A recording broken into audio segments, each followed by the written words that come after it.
Are you going to tear me a new asshole? No, we're just going to discuss it.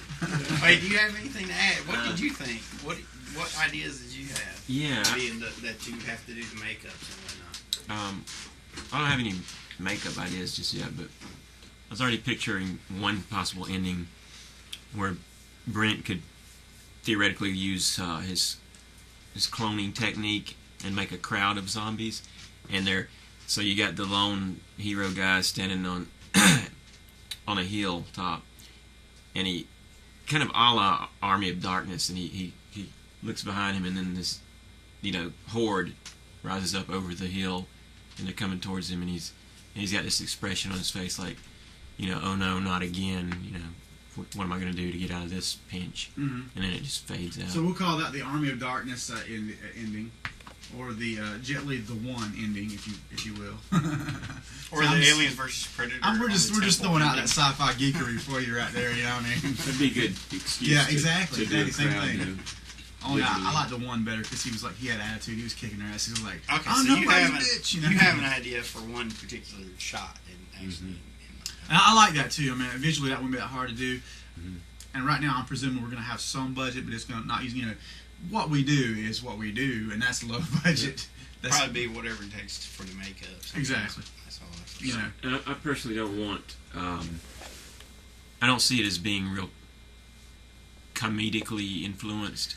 Like I would want a certain wryness to the character, like just some cynicism, sort of almost funny. More of a Bruce Campbell thing. Yeah, but a toned down Bruce Campbell. Right, and that's really our two choices are, in a short film in the zombie genre, you got two choices.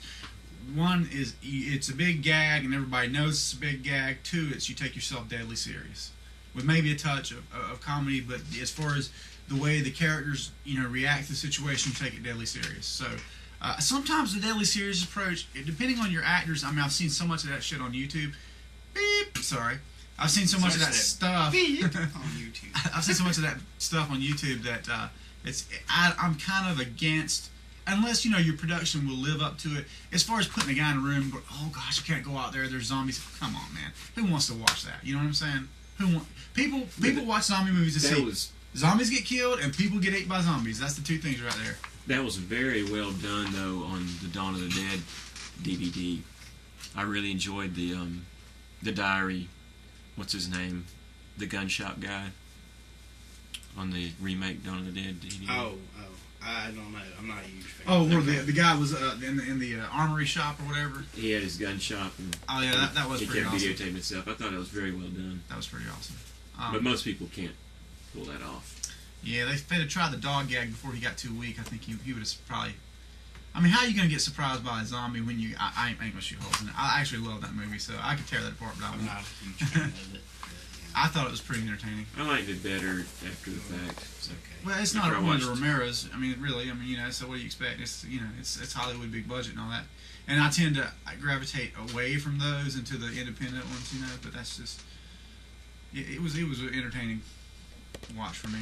But, we all love zombie movies for different reasons, I guess. But we're here, and we all kind of have like our own little personal history. With the exception of Gio Swanko, we all have our personal history with zombie movies. So it's easy to connect to a project that you kind of grew up and you sort of cut your teeth on.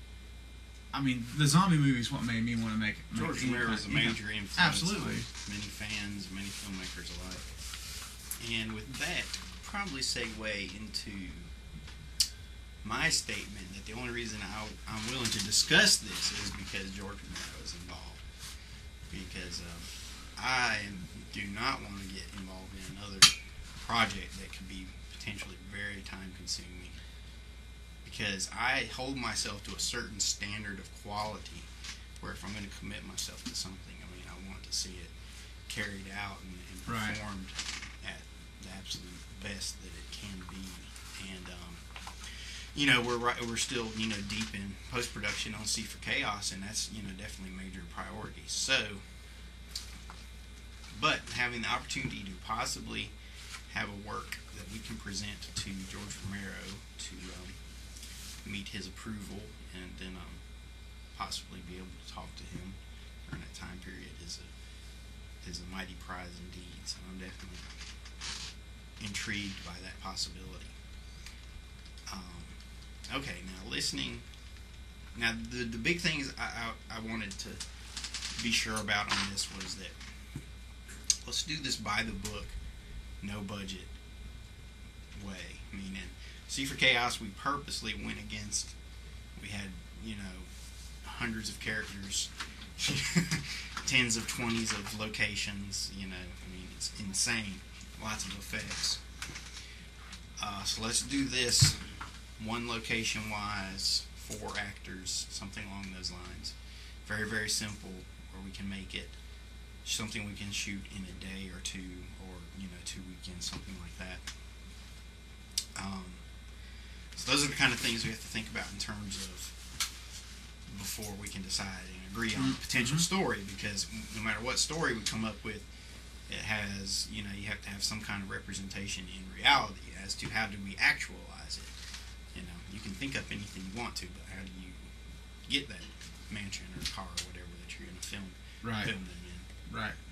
So I think the goal is to shoot for as short a running time as possible to make it easy on us, easy to shoot, easy to edit, give you plenty of time to do post-production and clean it up sound-wise, do music, or if there's going to be a complicated visual, like if you guys are talking about, compositing multiple zombies, I know that takes time. Let's talk about this idea that you had and how this can be actualized, okay? Because from what I heard, I don't know, that's not a 10-page script. You talk about, let's have a guy that's hunting zombies in some post-apocalypse. Okay, so you've got an opening scene where he's fighting zombies. That you're talking about choreography. Choreography takes time.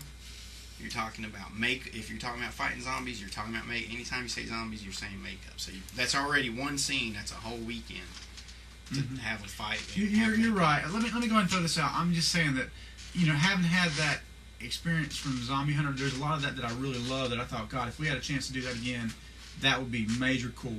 We had some really, really good ideas. We didn't have the ability to execute those ideas at the time properly. And we're not talking about me doing a forward roll here. We're talking about an action actor. Okay, let me just establish that. Somebody who can pull off these fancy things we want to do. Okay, so now you've got another requirement that we have to have some kind of action-oriented actor that can do all this stuff. Yes. Now that in itself is a trial. That's Find true. somebody that can act and do I actually have somebody in mind. I don't know if he can act. I know he can do the other part, and I know he looks great. He would look good on camera. I don't know if he can act. So structure-wise, you've got this big intro scene, bunch of fighting. Then you go to your flashbacks. Well, generally, that's where your flashbacks will be after you get your. Well, if you'll recall, I did say that's why we would do it on into the timeline, because there wouldn't be a bunch of zombies. There'd be maybe him dispatching 1 or 2 because there aren't many around anymore, and they're in this real emaciated state. Okay, well that's still a full weekend if you're going to say a day for choreography and a day to film it, Well, and in it hopefully have makeup. And also, the more emaciated they are, the more makeup they're going to have, and the longer that'll take to set that up. That is true. They would need to be. Okay, so then you're going to do a series of flashbacks. May I interject? Along those lines, I was thinking I would rather the makeup aspect of it be not the focus. I like the idea of doing more running through the woods and just reaction shot stuff to set the tone. Reaction shots of who? Well, the hero guy, just kind of establishing what's going on, but it's not really showing a lot of zombie action, which of course would make my job easier. I don't think it's essential to do a lot of zombie action, as I call it, to make it entertaining. Like I said, I want my job to be easy and doable without the pressure of trying to get all this done in a certain amount of time. Then you had a nondescript notion of some big zombie battle. No, that was his idea. If you'll recall. No, not a battle. What was it? Well, that was the Army of Darkness ending, where the heroes like on a hill and they all come For rushing one in. shot. I thought you said you wanted to do something like that too, with about like 4 or 5 zombies. No. I mean, dude, there's so many. God, you just look at any of the Romero films. There's so many great little one pieces you could do. You know, Why would you want to do something he did? Though? homage because it's cool. Steal? No, because it's unoriginal. Okay. Just tell Richard Mathis that, then I guess.